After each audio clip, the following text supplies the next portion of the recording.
pelaksanaan pemilu, tahapan pemilu 2024 yang malam ini tadi sudah secara resmi diluncurkan oleh Ketua KPU didampingi dengan perwakilan dari pemerintah, lembaga negara, DPR, DPD, dan lain sebagainya.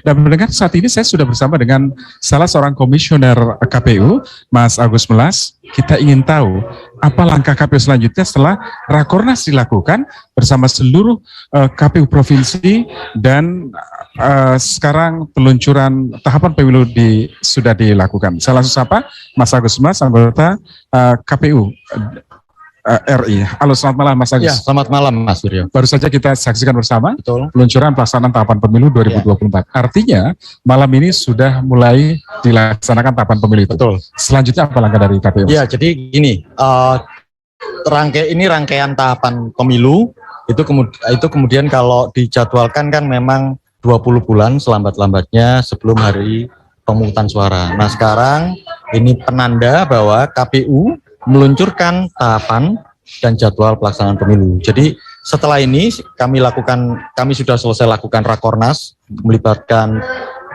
ketua dan anggota serta sekretaris dari 34 provinsi. Kami sudah mendapatkan peta data termasuk potret masalah dan kemudian kita rumuskan nanti jadi kebijakan di internal KPU.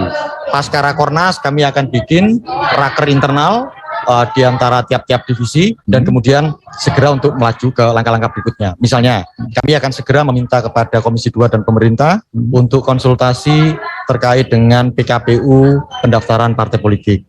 Nanti ada juga menyusul yang lain, draft-draft PKPU yang lainnya, misalnya pemutakhiran daftar pemilih, kemudian pencalonan, ada nanti kampanye, ada nanti partisipasi masyarakat. Jadi sudah menumpuk lah itu. Ya, oke. Nah, sekarang setelah peluncuran dilakukan, apa tahapan selanjutnya nih yang akan segera dilakukan oleh KPU? Ya, jadi kita sedang jadwalkan misalnya besok itu kemudian Sekjen itu akan membicarakan anggaran dengan Komisi 2 karena ini bagian dari komitmen pelaksanaan pemilu 2024. Nah, konsolidasi internal juga terus dilakukan. Nanti KPU provinsi setelah lakukan Rakornas akan kembali ke kabupaten kota masing-masing, ke provinsi masing-masing untuk berkoordinasi dengan struktur kami yang di tingkat kabupaten kota. Jadi ada banyak tahapan yang harus kami lalui dan itu sesuai dengan PKPU nomor 3 tahun 2022 terkait dengan tahapan dan jadwal pemilu 2024. Tentu mengenai anggaran kan sudah disepakati ya, betul. Masyarakat juga sudah ketahui. Betul. Apa yang harus dikoordinasikan lagi dengan Jadi ya secara umum kan dalam forum-forum RDP ataupun konsinyering anggaran-anggaran sifatnya global itu sudah ketahuan, tetapi pembahasan besok itu KPU akan menjelaskan detailnya. Jadi levelnya sudah kegiatan, frekuensi sampai level itu. Termasuk biaya iklan dan lain sebagainya. Semua. Saya kira sampai ke sana. Detailnya sampai ke sana. Baik. Nah, KPU juga mengajak semua lembaga terkait dengan penyelenggara pemilu tentunya ya untuk berpartisipasi. Betul. Nah, seperti apa harapan dari KPU dari peran serta mereka, Mas Agus? Ya, jadi pasca kami dilantik 12 April, kami itu mengidentifikasi bagaimana kemudian proyeksi 2024 berdasarkan pengalaman empirik tahun 2019. Jadi kami ingin agar ada upaya untuk melakukan mitigasi terhadap berbagai resiko yang muncul di tahun 2019. Misalnya, kami segera melayangkan waktu itu, kebetulan di divisi saya, itu surat permohonan untuk audiensi dengan kementerian lembaga. Dan itu direspon dengan sangat baik, salah satunya termasuk dengan Presiden. Kemudian dengan Menteri Menko Polhukam, dengan Dirjen Admindu, dengan Menteri Hukum dan HAM, dengan Jaksa Agung, Kapolri dan Panglima TNI. Karena di banyak kami sadar bahwa KPU tidak bisa bekerja sendirian. Ada banyak sumber daya yang ada di lembaga-lembaga lain. Oleh karena itu, pemahaman yang sama akan masalah yang ada, harapannya bisa meningkatkan koordinasi dan kerjasama ke depan. Misalnya dalam konteks distribusi logistik. Misalnya. Oke, lalu apa yang harus diperhatikan oleh pemilih dan peserta pemilu setelah tahapan pemilu sudah kita mulai? 360 10 hari. Ya, saya kira antara segitu karena iya 20 bulan ya, paling 20 bulan. 20 bulan mulai hari ini. Nah, oke. Apa yang harus dilakukan oleh para peserta pemilu dan tentu juga masyarakat? Jadi kami justru mengajak untuk partai politik terutama untuk segera bersiap-siap melakukan pendaftaran sebagai peserta pemilu tahun 2024. Jadi kita sudah siapkan alat bantu sistem teknologi informasi yang disebut sebagai SIPOL. Itu gunanya untuk mendokumentasikan administrasi partai, dan itu bisa jadi upaya penting bagi kita bersama, baik KPU maupun partai politik dalam melakukan modernisasi organisasi partai. Nah, termasuk juga dimaksudkan itu dalam menjaga kesinambungan data-data dari partai politik. Kami akan segera meminta kepada Menteri Hukum dan HAM untuk menginformasikan terkait informasi berapa jumlah partai politik yang berstatus badan hukum di Kementerian Hukum dan HAM agar kami bisa surati untuk mereka mendaftarkan sebagai peserta pemilu ke KPU. Tahapannya mulai kapan, Pak, kalau untuk pendaftaran peserta pemilu? Kalau tidak salah nanti dimulai per 1 Agustus sudah mulai bisa jalan. Sudah mulai ya? Jalan. Jadi sekarang ini masih prosesnya, nanti di divisi teknis detailnya ada di tahapan, tetapi sekarang ini kami sedang beberapa kali melakukan uji coba penggunaan SIPOL kepada para partai politik. Jadi itu. Jadi dalam rangka penyempurnaan, karena nanti SIPOL ini kan bagian dari komplement untuk alat bantu di PKPU tentang pendaftaran dan verifikasi partai politik. Jadi sembari menunggu proses konsultasi dalam rangka pengesahan PKPU tentang pendaftaran partai politik, sistem teknologi informasinya kami familiarkan lah ke para pengguna di situ. Iya, kita tahu bahwa sekarang banyak partai politik baru yang bermunculan. Nah, apa yang perlu diperhatikan oleh mereka?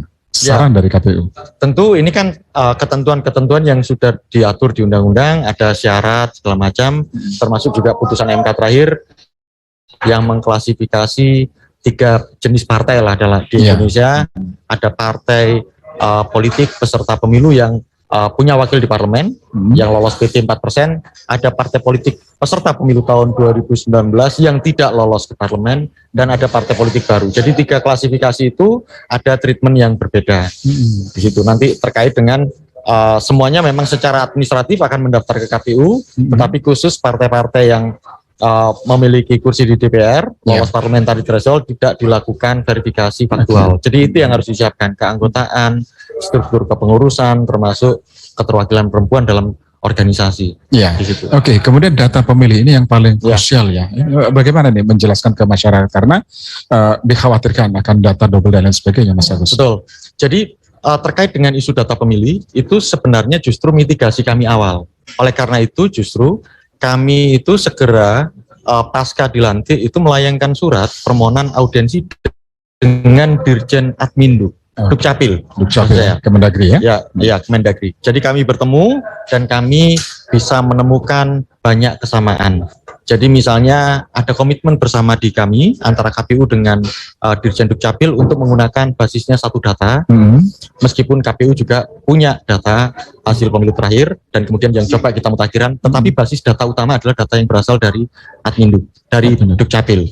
Nah itu yang kemudian akan kita sinkronisasikan. Bahkan komitmen yang paling kuat adalah begini, kita tidak perlu ribut di media, tetapi kita secara diam justru mencari solusi atas masalah itu. Itu khusus yang pemutakhiran daftar pemilih karena sumber datanya yang dari pemerintah. Kami juga ketemu dengan Menkumham, selain urusan partai politik berbadan hukum yang ada di Kemenkumham, juga urusannya mempercepat misalnya harmonisasi PKPU untuk pengesahan, dan itu sudah terjadi pasca RDP tanggal 7 Juni lalu. Besok malamnya itu sudah dilakukan harmonisasi dan tanggal 9 atau 10 sudah diundangkan. Misalnya itu komitmen itu bagian yang dilontarkan oleh Pak Menteri dan memang direalisasikan.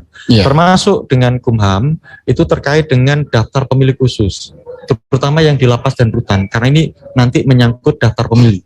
Jadi sedapat mungkin kita punya kerjasama yang baik, dan itu komitmen dari Menteri Hukum dan HAM juga sangat terbuka lebar. Mereka menyediakan help desk untuk membantu kita mengidentifikasi napi yang ada di lapas maupun di rutan, karena nanti terkait dengan pada hari H kita harus memindahkan logistik pemilu. Makanya sejak jauh-jauh hari 20 bulan sebelum hari H sebagian peta masalah itu sudah coba kita mitigasi dan sudah mulai tergambar bagaimana penyelesaiannya. Iya. Nah, tadi dalam yel-yel ya yang disampaikan tadi, wah itu luar biasa. Jadi yel-yelnya disebutkan komitmen KPU untuk bekerja 24 jam dalam sehari. Ini berat loh Mas Agus. Ya, ini ya memang berat. Jadi gini, sebenarnya dalam konteks durasi waktu 30 bulan ke depan ya, tahapan memasuki tahapan pelaksanaan pemilu sampai nanti tahapan itu usai, itu ada durasi waktu 30 bulan. Dan banyak pekerjaannya KPU, kalau ketentuan di undang-undang itu memang menyatakan hari kalender. Jadi Sabtu Minggu itu tetap dianggap hari kerja. Nah itulah yang disebut sebagai integritas 24 jam di situ. Oleh karena itu kita tahu pemilu 2024 kompleks, kerja kami juga nggak mudah, tentu cari cara untuk kami relief. Mengapa? Itu penting agar pengalaman 2019 lalu, gugurnya petugas segala macam kita bisa ubah. Paling tidak memang kita tahu kompleksitasnya dan itu kesulitannya, tetapi kita bekerja dengan bahagia. Bersama KPU kita bahagia. Kira-kira itu untuk internal. Semangat ya, semangat menyemangati diri sendiri.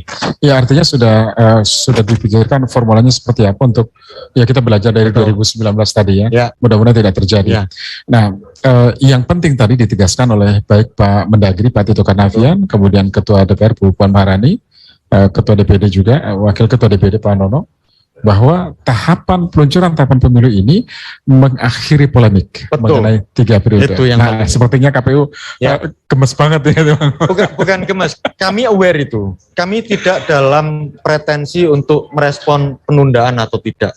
Kami bekerja untuk memastikan bahwa pelaksanaan pemilu bisa terlaksana dan kami lakukan dengan penuh tanggung jawab.